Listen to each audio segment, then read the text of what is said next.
Kidney foundation hospital. এখান থেকে patient report করাইলো। রিপোর্টটা আপনারা দেখতে পাচ্ছেন, যেখানে কিডনিতে যেই প্রবলেমটা আছে সেটা বুঝতে পারছেন, পলিসিস্টিক কিডনি ডিজিজ। বাদ বাকি আর লিভারে যেই সমস্যা সেটাও দেখতে পাচ্ছেন। তা আমরা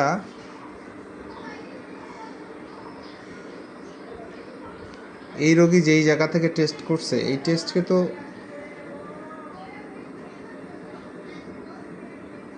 অস্বীকার করার আসলে কিছুই নাই। এই রোগীকে এর আগেও সালাম কিছু টেস্ট দিয়েছিল, যেটা এর আগে কিন্তু পেশেন্ট খেয়াল করেনি। তো আমরা এই রোগীটাকে এখন ট্রিটমেন্ট করব।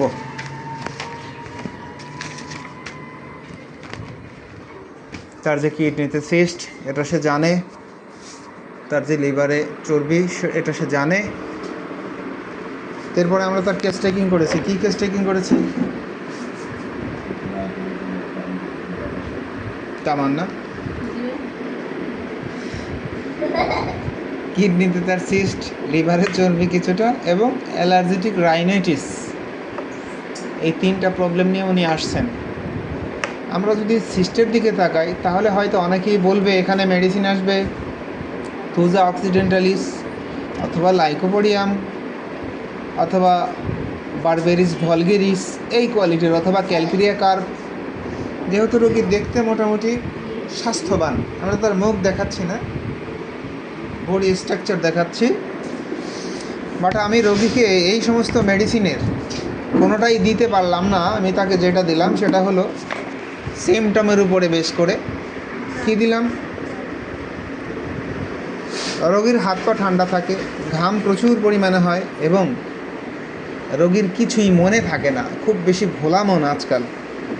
সে ঘুরতে খুব ভালোবাসে, ঝাল মিষ্টি এগুলো খুব পছন্দ করে, লবণ খুব খায় এবং ব্যস্ততা এবং সহজেই সে চোখ থেকে পানি চলে আসে, অনেক সময় কষ্ট সে নিতে পারে না। দুর্বলতা আছে, বিশেষ করে স্মৃতি দুর্বল এবং রোগের ভয়। তো এই সমস্যাগুলো আমরা যদি দেখি তো তাহলে তার যেই মেডিসিনটা আসবে সেটা হচ্ছে আমার দৃষ্টিতে ম্যাডোরিনাম। তো আমরা প্রথমত ম্যাডোরিনাম দিয়ে তাকে শুরু করেছি। পর্যায়ক্রমে হয়তো অন্য কোনো সিমটম যদি ডেভেলপ করে সেইখানে অন্য কোনো মেডিসিন আসলেও আসতে পারে। আমরা আশা করি ম্যাডোরিনাম নামীয় মেডিসিনটায় রোগী অনেক সুস্থতার দিকে যাবে ইনশাআল্লাহ। Medorrhinum 50 millesimal potency 0/1, 0/2, 0/3। ঠিক আছে, আমরা তাহলে রাখি আজকের মতে। চলো আমরা যাই আর